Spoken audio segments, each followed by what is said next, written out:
نبی کریم صلی اللہ علیہ وآلہ وسلم نے فرمایا، 7 چیزیں گھر سے دور رکھو ورنہ غریبی آپ کا مقدر بن جائے گی۔ بسم اللہ الرحمن الرحیم۔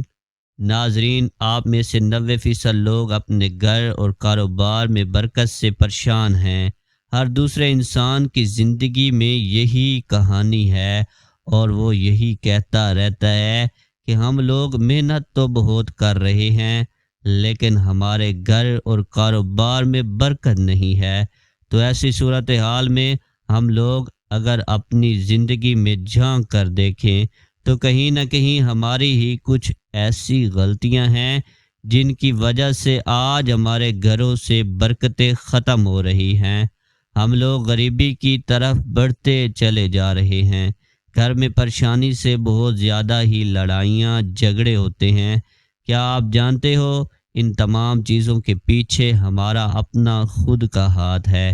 آج ہم آپ کو 7 ایسی چیزیں بتانے والے ہیں جن کو آپ اپنے گھر میں کرنا بند کر دیجئے۔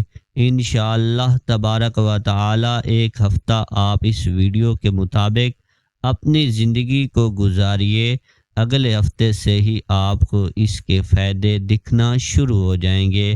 تو آج آپ لوگ یہ بھی جانو گے کہ 7 ایسی کون سی غلطیاں ہیں جن سے ہمارے گھر اور کاروبار میں برکت ختم ہو رہی ہے، اور 7 وہ ایسے کون سے کام ہیں جن کو ہمیں کرنا چاہیے جن سے ہمارے گھر اور کاروبار میں انشاءاللہ تبارک و تعالی برکت ہوگی۔ گھر میں غریبی آنے کی 7 وجوہات اور گھر میں امیری آنے کی 7 نشانیاں آج آپ اس ویڈیو کے اندر جاننے والے ہیں۔ تو جلدی سے آپ لوگ اس ویڈیو کو لائک کر دیجئے۔ آئیں ناظرین، شروع کرتے ہیں۔ سب سے پہلے ہم جان لیتے ہیں وہ 7 کام کون سے ہیں جن سے گھر میں غریبی آتی ہے۔ اس کے بعد ہم جانیں گے 7 ان کاموں کے بارے میں جن سے گھر میں امیری آتی ہے۔ نمبر 1، جلدی جلدی نماز پڑھنا۔ ناظرین، آپ نے اکثر یہ دیکھا ہوگا کہ ہم لوگ نماز پڑھنے کے لیے جاتے ہیں، ہم 2 رکعت بھی ادا نہیں کر پاتے ہیں اور ہمارے برابر والا انسان پوری نماز مکمل کر کے مسجد سے نکل جاتا ہے۔ کیا آپ جانتے ہیں یہ چیز اللہ کو بالکل ناپسند ہے؟ اللہ نے نماز میں سکون رکھا ہے اور ہم اس کو سزا کی طرح ادا کرتے ہیں کہ جلدی سے ختم ہو اور ہم اپنے گھر پر جائیں۔ ایسا کرنے سے آپ کے گھر اور کاروبار کی برکت ختم ہو جاتی ہے۔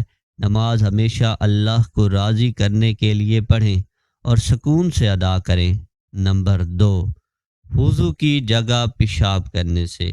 ناظرین، جو ہمارے باتھ روم بنے ہوئے ہوتے ہیں جس کو ہم غسل خانہ کہتے ہیں، وہاں پر ہم لوگ غسل تو کرتے ہیں لیکن اس کے ساتھ ساتھ ہمارے گھر کے کچھ ایسے لوگ ہیں جو غسل خانے میں ہی پیشاب وغیرہ کر دیتے ہیں، یا پھر جہاں ہم وضو کرتے ہیں وہاں پر پیشاب وغیرہ غلطی سے یا جانے انجانے میں کر دیتے ہیں۔ اب غسل کے لیے وضو کرنا بہت ضروری ہے۔ اب جہاں پر ہم غسل کریں گے، وضو کریں گے، وہیں پر ہم پیشاب کرنا شروع کر دیں تو کیا کبھی آپ نے سوچا ہے کہ آپ کے گھر اور کاروبار میں برکت ہوگی؟ جہاں تک میں جانتا ہوں کبھی بھی ایسا کرنے سے گھر اور کاروبار میں برکت ہوگی ہی نہیں۔ تو آپ یہ غلطی بالکل نہ کریں۔ وضو کی جگہ پر یا پھر غسل خانے میں کبھی بھی پیشاب نہ کریں۔ نمبر 3، کھڑے ہو کر پیشاب کرنا۔ ناظرین، جب بھی ہم لوگ کہیں باہر گھومنے کے لیے جاتے ہیں تو جانے انجانے میں ہم لوگ کھڑے ہو کر پیشاب کر دیتے ہیں، اور کبھی کبھی ہم پیڑ کے نیچے بھی پیشاب کر دیتے ہیں۔ کیا آپ یہ بات نہیں جانتے ہیں کہ پیڑوں پر اکثر جنات کا سایہ ہوتا ہے؟ اگر ہم پیڑ کے نیچے پیشاب کرتے ہیں یا کھڑے ہو کر پیشاب کرتے ہیں اور اس پیڑ کے اوپر اگر جنات کا سایہ ہوا تو برکت تو دور کی چیز ہے، آپ کی پوری نسلیں برباد ہو جائیں گی۔ تو اس چیز کا بھی آپ لوگ دھیان رکھیں۔ کھڑے ہو کر کبھی بھی پیشاب نہ کریں۔ نمبر 4، کھڑے ہو کر پانی پینے سے، تو جو شخص بھی کھڑے ہو کر پانی پیتا ہے گھر میں کبھی بھی برکت نہیں ہوتی ہے۔ نمبر 5، منہ سے پھونک مار کر چراغ کو بجھانے سے۔ ناظرین، ایسا کرنے سے بھی آپ کے گھر میں نحوست آتی ہے، یعنی کہ بے برکتی آتی ہے۔ چراغ کو ہمیشہ ہاتھ کی ہوا سے بجھائیں۔ منہ کی ہوا سے بجھانے سے آپ کے گھر کی برکت ختم ہو جائے گی۔ نمبر 6، دانتوں سے ناخن کاٹنے سے۔ ہمارے گھر میں چھوٹے چھوٹے بچے ہوتے ہیں اور وہ دانتوں سے ناخن کاٹنا شروع کر دیتے ہیں، لیکن ہم لوگ ان چیزوں پر دھیان نہیں دیتے ہیں۔ وہ بڑے ہو کر جیسے ان کی عادت ہوتی ہے اسی طریقے سے اپنے ناخن کو دانتوں سے کاٹتے رہتے ہیں۔ کیا آپ جانتے ہیں دانتوں سے ناخن کاٹنے سے بیماریاں تو آتی ہی ہیں، پیٹ میں بیماریاں تو جاتی ہیں، لیکن اس کے ساتھ ساتھ گھر میں نحوست بھی آتی ہے اور گھر سے برکت ختم ہو جاتی ہے۔ نمبر 7، دامن یا آستین سے منہ صاف کرنے سے۔ کبھی کبھی ہم کہیں باہر ہوتے ہیں، ہماری جیب میں رومال نہیں ہوتا ہے اور ہم لوگ منہ وغیرہ دھو لیتے ہیں اور اس کے بعد ہم آستین سے یا پھر دامن سے اپنا منہ پونچھ لیتے ہیں۔ یہ بھی ایک نحوست ہے۔ ایسا کرنے سے بھی آپ کے گھر میں نحوست یعنی کہ بے برکتی آتی ہے اور اس سے غریبی بہت زیادہ آتی ہے، تو آپ لوگ اس چیز سے بھی بچیں۔ ناظرین، یہ تو 7 ایسے کام تھے جن سے گھر میں غریبی آتی ہے۔ اب وہ 7 کام بھی جان لیتے ہیں جن سے گھر میں امیری آتی ہے، جن سے گھر میں بہت زیادہ برکت ہوتی ہے۔ نمبر 1، قرآن پاک کی تلاوت کرنے سے۔ آپ اپنے گھر سے باہر نکلیے اور ایسے گھروں کو دیکھیے جہاں پر روزانہ صبح کو قرآن پاک کی لوگ تلاوت کرتے ہیں، اور ان کے گھر کے ماحول کو دیکھیے اور ان کے گھر میں مالداری کو دیکھیے۔ ان کے گھر کے ماحول بھی اچھے ہوں گے اور وہ آپ سے کہیں زیادہ امیر بھی ہوں گے، یعنی کہ مالدار ہوں گے۔ ان کی امیری کی وجہ یہی ہے کہ وہ روزانہ قرآن پاک کی تلاوت کرتے ہیں، تو آپ بھی گھر میں قرآن پاک کی تلاوت شروع کر دیجئے، انشاءاللہ آپ کے گھر میں بہت زیادہ برکت ہوگی۔ نمبر 2، 5 وقت کی نماز ادا کرنے سے۔ جو شخص بھی 5 وقت کی نماز ادا کرے گا اس کے گھر میں برکت تو ہوگی، یعنی کہ مالداری تو آئے گی انشاءاللہ، لیکن اس کے ساتھ ساتھ اس کے گھر میں خوشحالی بھی بہت زیادہ آتی ہے۔ تو آپ نمازوں کی پابندی کرنا شروع کر دیں، برکت کی فکر اپنے دماغ سے نکال دیں، اللہ آپ کے گھر میں ویسے ہی بہت زیادہ برکت دے دے گا۔ نمبر 3، اللہ پاک کا شکر ادا کرنے سے۔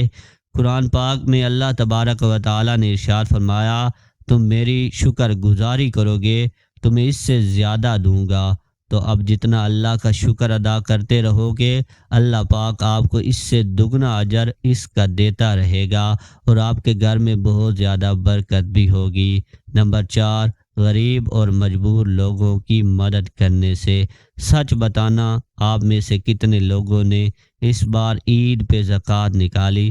زکوٰۃ غریبوں کا حق ہے، اس کو آپ جتنا نکالو گے اتنا ہی آپ کے پیسے میں برکت ہوگی۔ کبھی بھی یہ مت سوچنا کہ میں 1,00,000 روپے کی زکوٰۃ نکال رہا ہوں تو یہ میرے پیسے میں کمی آئے گی، نہیں، بلکہ اس چیز کو آزما کے دیکھنا۔ اس بار آپ 1,00,000 کی زکوٰۃ دو گے تو اللہ آپ کو اتنا دے دے گا کہ اگلی عید پہ آپ 2,00,000 کی زکوٰۃ دو گے۔ یہ چیز میری خود کی آزمائی ہوئی ہے۔ نمبر 5، گناہوں سے معافی مانگنے پر۔ چلتے پھرتے اٹھتے بیٹھتے آپ استغفار استغفار استغفار کا ورد کرتے رہیں، انشاءاللہ آپ جتنا اللہ سے اپنے گناہوں کی معافی مانگو گے اللہ آپ کو اتنا ہی زیادہ اضافہ دے گا۔ نمبر 6، ماں باپ رشتہ داروں سے اچھا برتاؤ، یعنی کہ اچھا سلوک کرنے سے۔ جتنا آپ ماں باپ کی خدمت کرو گے اللہ پاک آپ سے اتنا ہی زیادہ خوش ہوگا۔ اللہ نے خود ارشاد فرمایا، جس نے اپنے ماں باپ کو راضی کر لیا اس نے مجھے راضی کر لیا۔ اور جب ماں باپ راضی ہوتے ہیں، وہ 2 رکعت نماز ادا کر کے جب اپنے بیٹے کے لیے اللہ کی بارگاہ میں دعا کرتے ہیں تو اللہ پاک بہت زیادہ خوش ہوتا ہے، اور ماں باپ کی دعاؤں کو کبھی بھی اللہ پاک رد نہیں کرتا ہے۔ ایسی اولادوں کو اللہ پاک بہت زیادہ دیتا ہے۔ تو آپ لوگ بھی اپنے ماں باپ کے ساتھ اچھا برتاؤ کریں، اپنے رشتہ داروں کے ساتھ اچھا برتاؤ کریں، اور اپنے ماں باپ کی خدمت کرتے رہیں۔ نمبر 7، صبح کو سورہ یاسین کی تلاوت کرنے سے اور شام کو سورہ واقعہ کی تلاوت کرنے سے گھر اور کاروبار میں برکت ہوتی ہے۔ اب دنیا بھر کے وظیفے چھوڑ دو، صبح کو اٹھو اور سورہ یاسین کی تلاوت کر لیا کرو، اور شام کو مغرب کے بعد سورہ واقعہ کی تلاوت کر لیا کرو۔ اس کے علاوہ آپ کو کچھ کرنے کی ضرورت نہیں ہے۔ نمازوں کی پابندی کرتے رہو، انشاءاللہ آپ کے گھر میں بہت زیادہ برکت ہوگی۔ ناظرین، یہ 14 کام ایسے ہیں جو ہر مسلمان کو صحیح طریقے سے کرنا چاہیے۔ انہی کی وجہ سے ہمارے گھر سے برکتیں ختم ہو رہی ہیں۔ تو آپ لوگ یہ 14 کام خود بھی کریں اور دوسروں کو بھی بتائیں۔ اس ویڈیو کو ہر مسلمان تک شیئر کر دیں تاکہ کوئی بھی مسلمان یہ غلطی بالکل نہ کرے۔ دعا ہے کہ اللہ تعالی ہم سب کی تنگ دستیوں پریشانیوں کو دور کرے اور اپنی حفظ و ایمان میں رکھے، آمین۔ ناظرین، اللہ تعالیٰ کے 99 ناموں میں سے کوئی ایک نام لکھ کر کمنٹ باکس میں ضرور شیئر کریں۔ والسلام۔